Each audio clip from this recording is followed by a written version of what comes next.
My name is Algimantas. I'm Creator's ambassador to this planet and apostle of Jesus and his partner Nebuchadnezzar. Creator is made up of four persons, four personalities: the Paradise Trinity and the Aggregate Deity I Am, written in capital characters. They are in an absolute spiritual unity, so they act in unison. Now, when I look upon humanity, I see that 2,000 years after Christ, there is more darkness than it was in the times of Jesus. I mean that during the times of Jesus, there were discussions in synagogue. In every synagogue, after the religious service, there were discussions, and different believers might ask different questions, and those in authority might have answered their questions. Now, people don't show any interest in religious matters. Their mind is narrow and, I would say, deteriorating. Intellectually, they are trying to develop and build up the material civilization, but spiritually, they are even in a worse situation than in the times of Jesus, because there are different religions and they are split in different sects, and of course these sects do not associate and even look askant at one another. They do not dare to cooperate, because it's impossible to cooperate. To cooperate, you need to have a certain understanding that the other believers are also your brethren. But in this case, you should feel Creator discovered within, because Creator is one for all, for the whole of creation. So in this case, all people, and not only on this planet, on all 7 trillion planets, are our brethren. And when Jesus, even before inviting 12 persons to be his apostles, he was studying humanity by traveling to different lands. And one journey was almost for 2 years. It extended almost for 2 years. And he was hired by one rich Indian businessman, Gonod, and this Indian traveled with his 17-year-old son, Ganid. Gonod and Ganid. And while they were visiting Rome, Gonod had to take the Indian princess letter to the Emperor Tiberius. So the three were received by the emperor, and they had a lengthy discussion for several hours.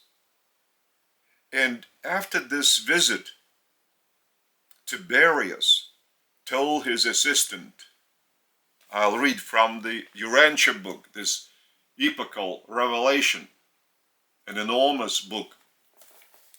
So it's the revelation past the humans from a higher spiritual sources than humans. So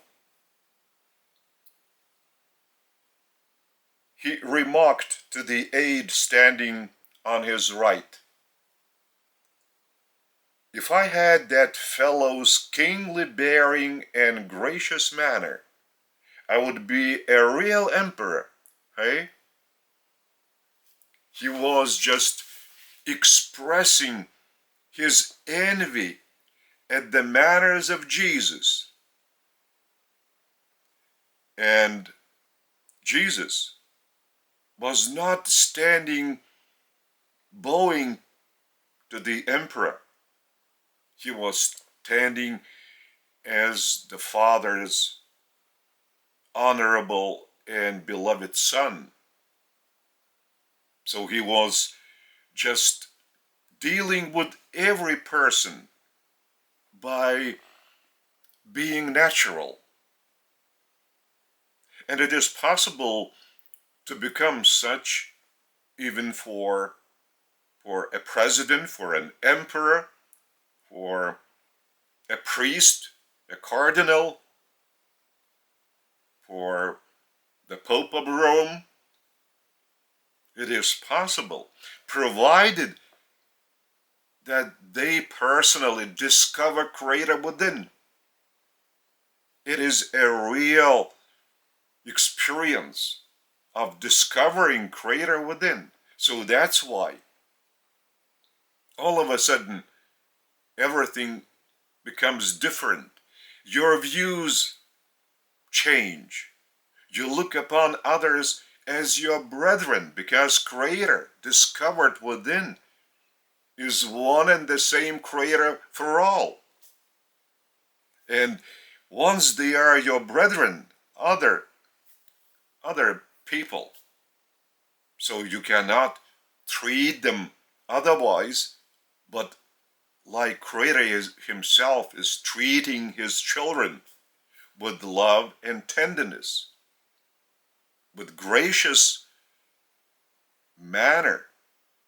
And graciousness is one of the virtues of Creator, one of the traits of Creator's character.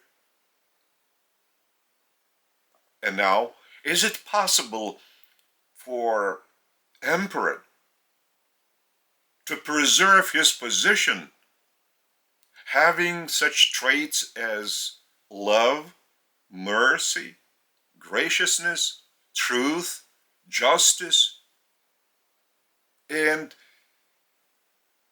without any greediness, without any desire to conquer other lands, just to empower himself even as a mightier emperor? But that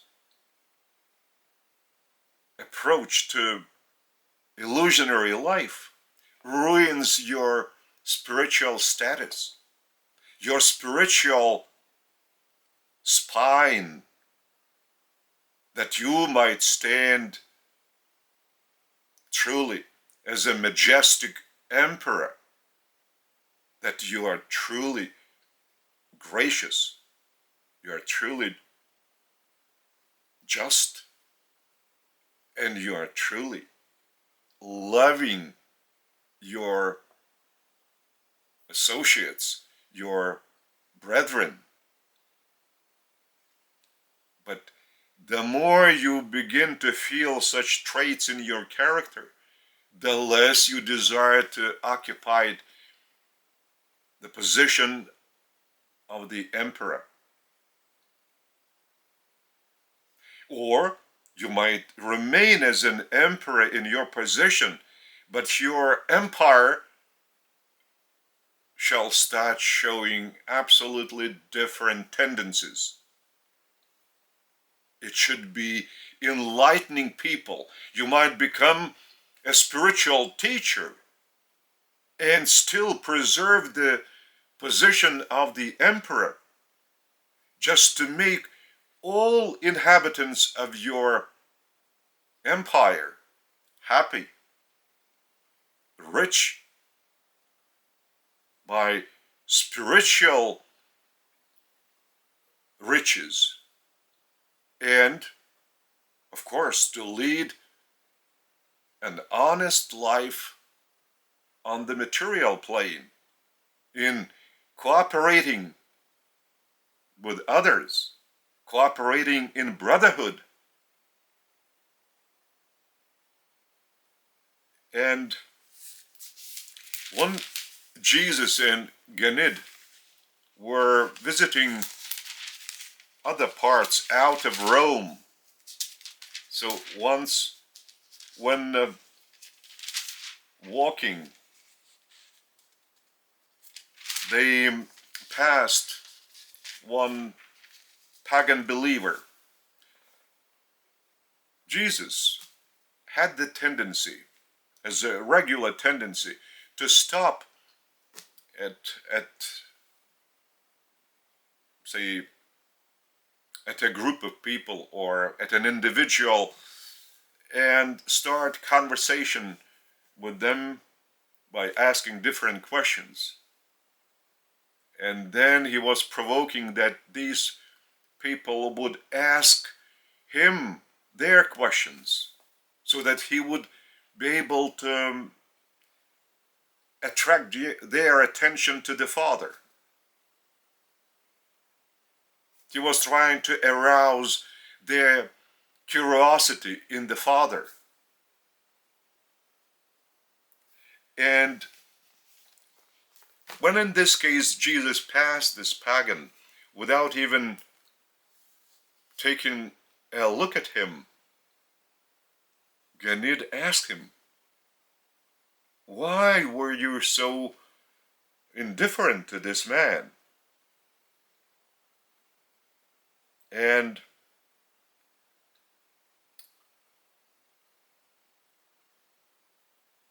Jesus answered Ganid, "Ganid, the man was not hungry for truth. He was not dissatisfied with himself. He was not really to ask for help. And the eyes of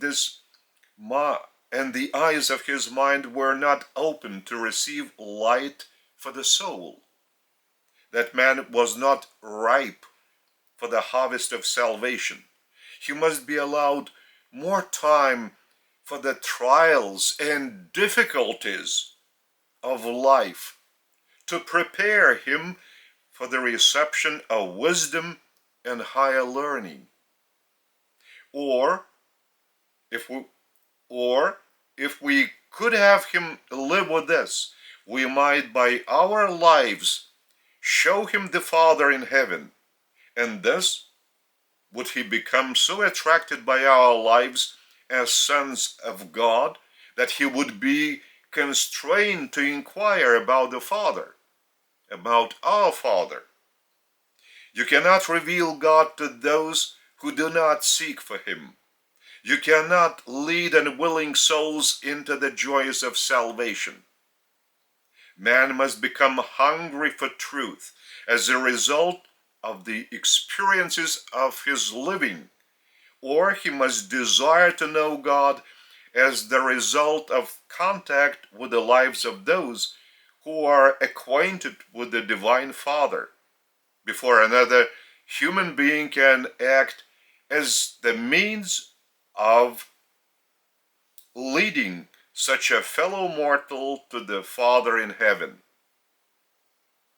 If we know God, our real business on earth is so to live as to permit the Father to reveal himself in our lives, and thus will all God-seeking persons see the Father and ask for our help in finding out more about the God who in this manner finds expression in our lives. So this explains why people don't care for the truth today in the 21st century after Christ. There have been no spiritual teachers. The gospel of Jesus the good tidings he brought to humanity.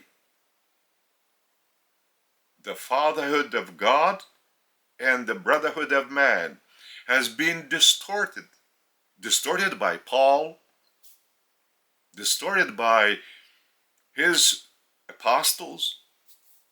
So that's why what was created, it was the Christian church. And this Christian church was created by Apostle Paul, who has never met Jesus himself personally. All he knew about Jesus was from different recollections of Apostle Peter, with whom he was associating. But Apostle Peter was, well, a hot-tempered person who was acting before thinking. So he misunderstood Creator's, Jesus' gospel. So that even when Jesus resurrected and when he appeared to the apostles, he was the first to propose to the others to proclaim the resurrection of Jesus. Resurrection.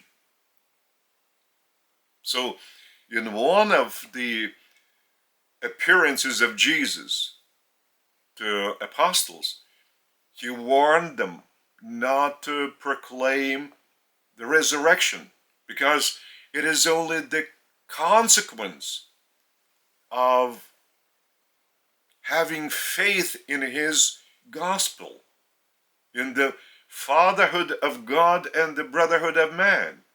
So that's why there's no need to proclaim the consequence of this apostle, resurrection. Proclaim the gospel. But all the same, and even Paul, when he set up the Christian church, it was set up on the fact of the resurrection of Jesus. Resurrection. But not the gospel of Jesus. So this way Christianity developed into the religion about Jesus. And the Father has been left somewhere behind. And the dominant figure was Jesus. So that's why this religion is about Jesus, but not the religion of Jesus. And just recently, the Catholic sect, actually not just believers, but the cardinals of this sect, elected the new Pope of Rome. So it's an American citizen, Robert Provost. Now he has taken the name for his papacy, Leon the 14th. But imagine, there is not a single mention either about the Catholic sect, the more so about the Catholic Church, even in the New Testament, where Apostle Paul, in his many a letter, wrote about the Christian church, but not a single word about some Catholic church, or about some Catholic state of Vatican. Not a single word has been mentioned in the New Testament. And the New Testament is considered to be by Catholics the Word of God. And this Word of God does not mention any word about the Catholic Church, about the Catholic sect, about the Vatican State with its head, the Pope of Rome.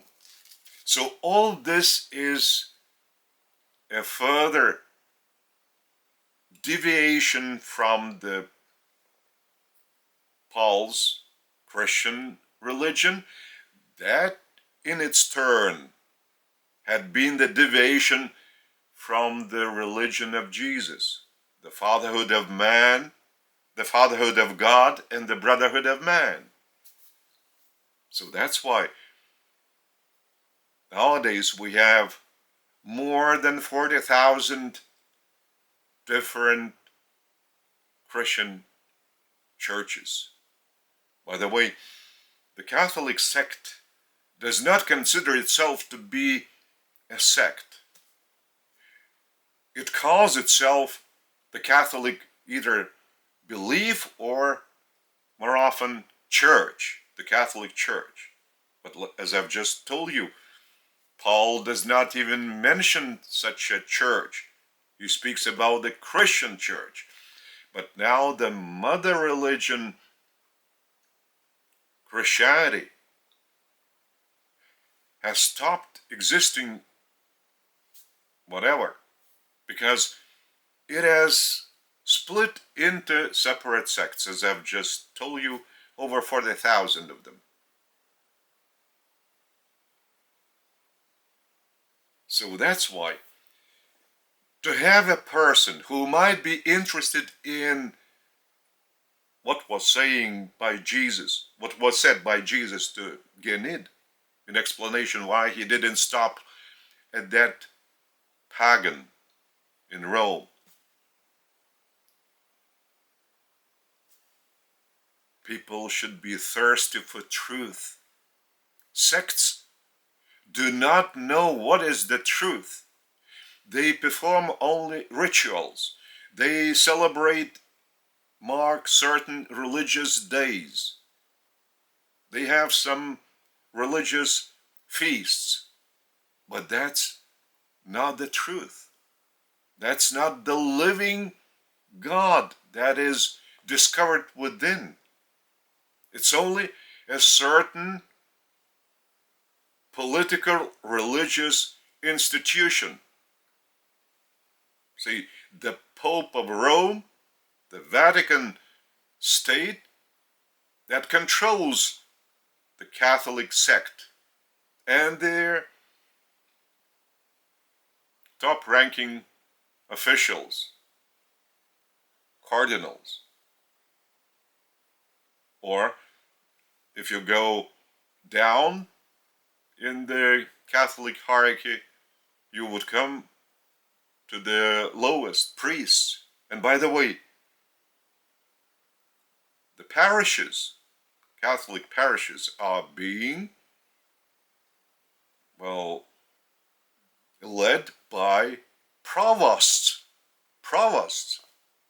Just the surname of the new Pope of Rome is Provost. Yeah. He has lived up to his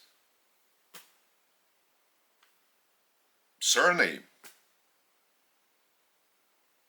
even in a religious sense.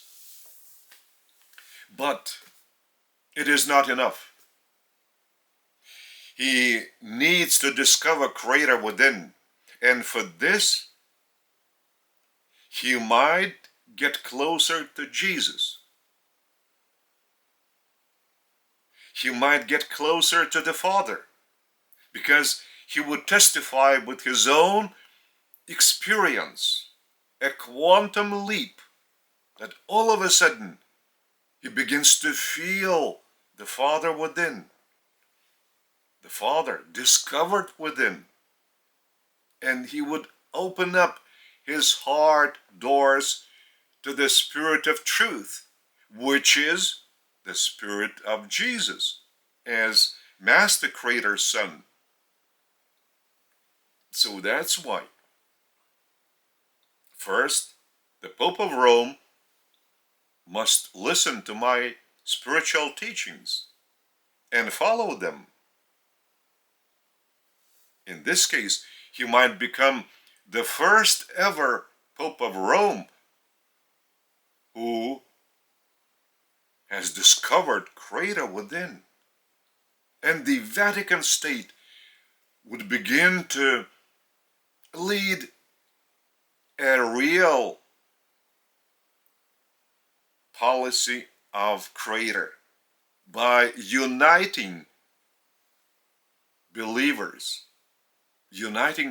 by teaching them spiritual truth, by requiring priests to commune with Creator without any material outer visible ritual, but by opening their heart and addressing Creator, the Paradise Trinity I am, or at least at the beginning the Father,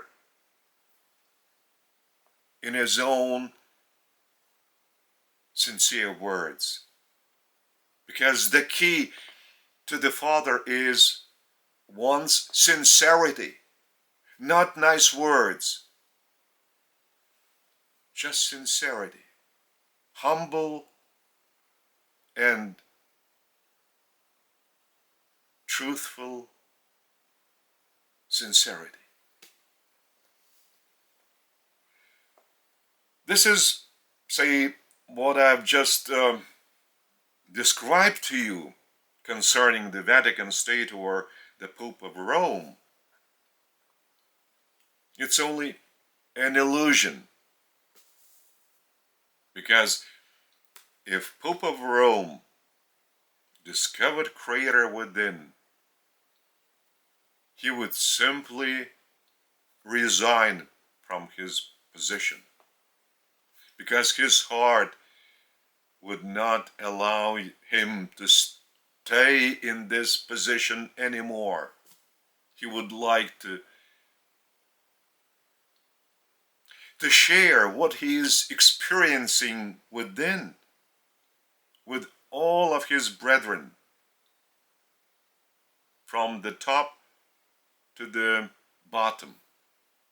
And there would be no chance of staying on this very same post. He would be dealing with people all the time. But that's, as I've just said to you, is next to impossible. Next to impossible. And that's why I am the ambassador of Creator, the Paradise Trinity I am, and apostle of Jesus and his partner Nibadonium to this planet, that I would teach you spiritually how you should deal with Creator, with Jesus, openly, without any fear, but sincerely. And you would begin to feel impulses right back from them. And your experience will give you more trust in what's happening, because you would begin to trust your own experience. And subsequently, my words. And with each passing experience, you would become a stronger believer in the living path, in the living Creator discovered within. And your mind would be, actually, shall be expanded. Truly, shall be expanded up to the cosmic insight. And that's also necessary for having a deeper understanding and experience of Creator and of the whole of creation and of all this planet, of all humanity, and of the individual and of yourself. Because it is impossible to know what and who are you in reality without feeling the Creator discovered within. That's a must. It's such a condition that you cannot escape, you cannot avoid if you want to stay in Creator's evolutionary, in Creator's evolution that He designed for the whole of His creation. And our planet, our humanity, is not an exception. So that's why I do what Creator is leading me from within to do. And I know what I have to. And I need your assistance. All of you who listen to my teachings, I need your personal assistance. And in this case, this assistance is your light that radiates high frequency vibrations out of your spiritual personality. And these vibrations are being felt by your neighbor, by anyone next to you. Light cannot turn into light in darkness without one's personal efforts of light and good deeds under Creator's leading from within after you discover Creator within. So that's why I need your assistance to more powerfully radiate this light.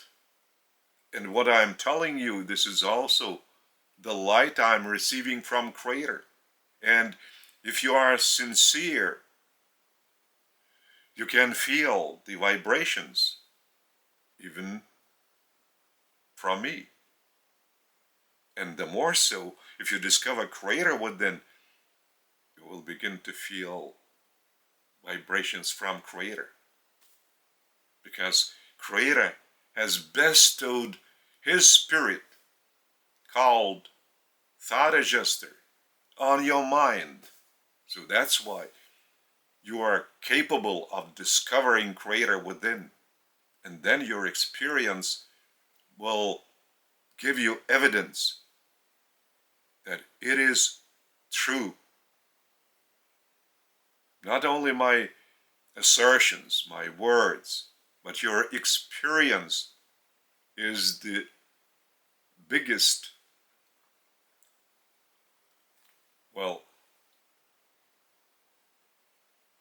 collaborate, I would say, with your mind, but not the mind of the animal origin, but with the mind of the divine and eternal origin, which is bestowed on your personality, which is also a bestowal of Creator.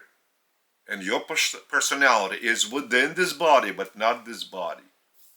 You should look upon this body as only a temporary means of doing good deeds on this initial world in the journey to paradise, to our home, and creator. So that's why light can shine in humanity depending on how much each of you shall shine this light personally by doing good deeds for the benefit of all and for your own benefit. And I bless you.